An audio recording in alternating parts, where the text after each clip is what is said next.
Today's video is going to show you how to access your Enrolling student portal, as well as show some really cool features of the portal that you can check out and explore.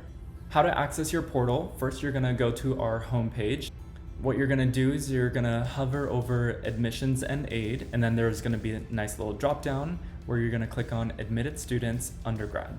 This essentially is our next steps page for undergrad students. So this is going to show you our 10 steps to get you ready for the fall semester. Here are the 10 steps that you can see. You can click on each step to see the drop down on how to complete those steps. But in order to access your enrolling student portal, you would have already needed to submit your enrollment deposit.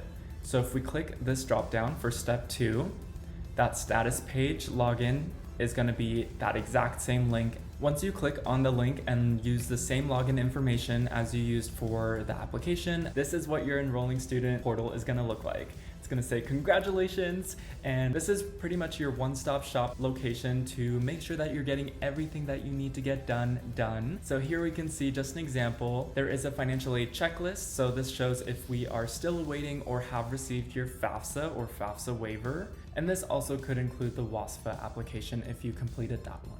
There might be some other missing materials listed here as well that our financial aid office might need. So you can definitely click on those links to find that form that you might need to submit and send to our financial aid office. Again, if you have any questions whatsoever, you will have your admissions counselor listed over here to the right. There's also an enrolling checklist right here, so you can see exactly which of the 10 steps you still need to get done here.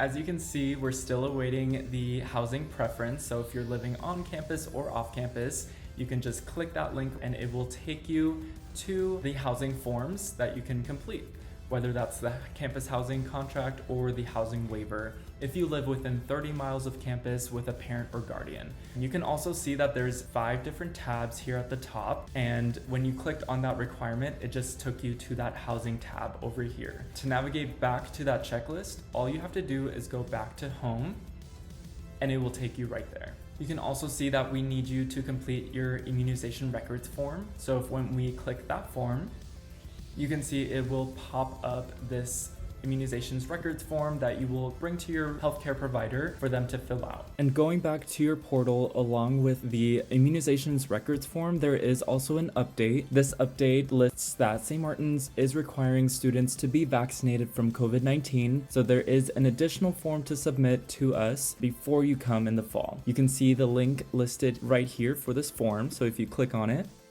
it will pull up this form right here for you to complete. If you did receive your COVID-19 vaccination already, please complete the top half of this document, as well as scanning in an image or photo of your vaccine card. You can submit this in your portal, and I'll show you just in a second where to. If you do have a religious or medical exemption from receiving this vaccine, then you will only complete the bottom half of this document, and you will send a copy of this form to the health center directly at their email address linked right here. If you have any questions about filling out this document, please let us know, or please contact the health center directly, and they can definitely help you to answer any questions that you might have. So going back to the portal, you will submit both the immunization records form as well as this COVID immunization form right here at the very bottom of this portal. And also please include a scanned version or photo of your COVID-19 vaccination card. We can also see that we are missing the English placement and the math placement exams here. Completing the math and English placement exams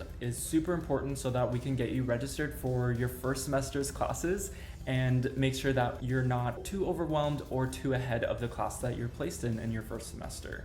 So definitely try to get these placement exams done as soon as you can. You can take both of them online and definitely get them done before you come for orientation in the summer. You can also sign up for orientation right here. It does say that it's received, but just in case, you can click on sign up for orientation. And when you click sign up for orientation, it will take you just to the profile tab here. And you can see that on the right here, you can see all the 4 different options for orientation that we are offering this summer in July. And you can pick any of the options that are still highlighted in green. Okay, well, when you see that we're on the profile tab, you can also see your St. Martin's email account and all of that information. You can even change your password if you need to. And you can see if you've listed any SAT or ACT test scores. Of course, those are optional, but just in case, those are listed there if you did upload them. One additional thing that you might find here is that for our English placement exam, you will need a voucher code. And it's not showing up in this test account, but it will be listed here that you will need to use to verify when you complete the English placement exam. So just another thing to keep in mind when you are completing the placement exams, that you will need a voucher code and it will be located in your portal under the profile tab. And going to the next tab under directory, you can actually see some of the other first year students that are coming this fall. Of course, privacy is super important to us. So if you do feel uncomfortable having your name listed here, there is an opt-out option right here at the top right where you can opt out your name so it's not listed on there if you don't want to be contacted by any other incoming students. The resources tab shows some frequently asked questions that you might have, as well as some great resources and links to some other different departments and areas that you might want to check out. So one frequently asked question is how to waive your health insurance cost. The university does require students to be covered under health insurance by either a parent or guardian or the university. If you are covered under a parent or guardian, then there is a waiver form that you will need to complete, and this will go live sometime in early July. You can start waiving the health insurance. Okay, perfect. And maybe perhaps you want to check out our bookstore, so there's a link right here to our bookstore website. And here you can check out all the different types of apparels that you can purchase already before the first day if you want to get all geared out in Saints apparel. This is where you'll also find your textbooks from your classes. If you go on textbooks, you can find your textbooks. It's a super easy way to search all the books that are required or recommended by your professors every semester. And all you'll need to do is select the term, select the department, and then put in the course and section number that your class is in once you get registered. This actually leads me into how you get registered for your first semester's classes, and that will happen during orientation in the summer. All right, this pretty much wraps up all of the cool features and things to check out in your new enrolling student portal. Once all of these items here are checked off, saying that each of these items have been received, you are all good to go for the fall. We are so excited to welcome you this fall to our university. We can't wait for you to be a Saint. Have a great day.